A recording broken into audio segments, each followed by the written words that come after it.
లెక్కలు కట్టుకుని follow up చేస్తున్నారు అనమాట. అంటే రహదారులు ఒకటి సార్, దాంతోపాటు దీనివల్ల ఈ పూర్వోదయ వల్ల సాగునీటి ప్రాజెక్టులు కూడా పూర్తయ్యే అవకాశం ఉంటుందా? పెండింగ్ లో ఉన్నాయి కానీ లేదంటే కొత్త కానీ, ఎందుకంటే ఒక 20,000 కోట్ల రూపాయలు దానికి కేటాయిస్తున్నారంట కదా. ఈ వాటిది ప్రభుత్వ కమిట్మెంట్ మీద ఆధారపడి ఉంటుందండి. వీళ్ళు ఆల్రెడీ రన్నింగ్ లో ఉన్న ప్రాజెక్టులు కాదు అవి ఇచ్చేది. అది డైవర్ట్ చేస్తే కుదరదు. కొత్త వాటి కొత్తది వీళ్ళు చేయరు బేసిక్ గా.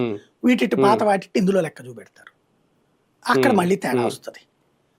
చెయ్యాలంటే అంటే ఉద్దేశం ఏంటంటే వాళ్ళ ఉద్దేశం ఇప్పుడు మన ఏరియాకు మంచినీళ్ళ సదుపాయం లేదు, అది కల్పించాలి.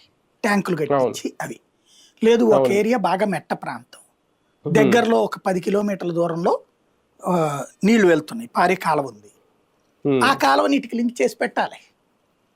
ఈ 10 కిలోమీటర్లు తవ్వాలా, దాన్ని బాగా వినియోగించుకుని కిందసారి మిషన్ భగీరథ కింద తెలంగాణ ఆ రోజున ఇట్లాంటి చెయ్యాలి. మనం మన దగ్గర అంత ఓపిక ఉండదు.